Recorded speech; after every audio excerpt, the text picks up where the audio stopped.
Hi, எல்லாருக்கும் வணக்கம். இப்போ நம்ம கொல்லையில் வாழைத்தார் வெட்ட போகிறோம். பாருங்கள், இந்த வாழைத்தார் இன்னும் பிஞ்சாக தான் இருக்குது. இது வெட்டுறதுக்கு இன்னும் 2 வாரம் ஆகும். இது வந்து நம்ம பொங்கலுக்காண்டி வெயிட் பண்ணி வச்சுருக்கோம். ஆல்ரெடி இன்னொரு தார் வெட்டுற கண்டிஷனில் இருக்குது. வாங்க அதை போய் வெட்டுவோம். அதை வெட்டுறதுக்கு மட்டும் இந்த வெள்ளை சட்டையை காட்டிடுவோம். ஏன்னா அது ரொம்ப கரை பிடிக்கும். கரை பிடிச்சிச்சின்னா போகாது சட்டையில். வாங்க போய் அந்த தாரை வெட்டுவோம். தார் தான் ரெடியாக இருக்குது அறுக்கிறதுக்கு. நல்லா பாருங்கள், நல்லா அது கருப்பு வரணும். கருப்பு வந்தால் தான் இந்த தார் முத்திட்டுன்னு அர்த்தம். இதை வெட்டிட்டோம்னா இது வந்து நம்ம வாழைக்காய் பச்சி இன்றைக்கி சாயந்தரம் பிளான் பண்ணுறது. வாழைக்காய் பச்சி போடுறது, வாழைக்காய் கூட்டு இன்றைக்கி இல்லை. இன்றைக்கி வந்து மட்டன் வாங்கியாச்சு. இது வந்து செவ்வாய்க்கிழமை. இலையை கொஞ்சம் அறுத்துக்குவோம். இடைஞ்சலாக இருக்குது. வாங்க இதை வெட்டுவோம். இப்போ வாழைப்பழமாக வந்து இதை விட்டுடலாம். ஏன்னா இப்போ பொங்கல் வரதுனால வாழைப்பழம் வாங்குவோம். இது வாழைப்பழமாக விட்டுட்டோம்னா மரத்துலேயே பழுத்து நம்ம சாப்பிட்டோம்னா அவ்வளோது நல்லது. இப்போ நம்ம வாழைக்காய் தேவைப்படுது.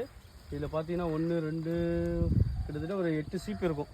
நம்ம வீட்டுக்கு 2 சீப்பு வச்சுட்டு பக்கத்தில் நம்ம கொடுத்துருவோம். அண்ணன் வீட்டுக்கெலாம் நம்ம கொடுக்கலாம். வாங்க இப்போ வாழைத்தை வெட்ட போகிறோம். பாருங்கள், இந்த கரை மட்டும் பட்டுச்சுன்னா உடம்புல அவ்வளோது கரையாயிரும்.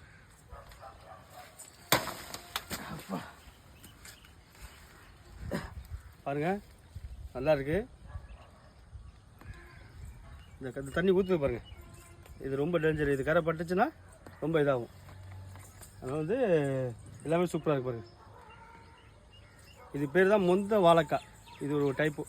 வாழைக்காய் நிறையா இருக்குது. பூவம்பழம் இருக்குது, மொந்தப்பழம் இருக்குது, பச்சை நாடாக இருக்குது. இது வந்து மொந்தம். ஓகே, இதேமாதிரி வீடியோ பார்க்குறதுக்கு சப்ஸ்கிரைப் பண்ணுங்கள், ஷேர் பண்ணுங்கள், லைக் பண்ணுங்கள், கமெண்ட் பண்ணுங்கள். ரொம்ப நன்றி. இப்போ பாருங்கள், இதான் இந்த தண்ணி இருக்குல்ல, இந்த தண்ணி சட்டையில் போட்டுச்சா அந்த கரை போகாது. பாருங்கள், வாழைக்காய்லாம் நல்லா சைஸாக இருக்குது. இதில் நம்ம பஜ்ஜி போட்டோம்னா அவ்வளோ அருமையாக இருக்கும்.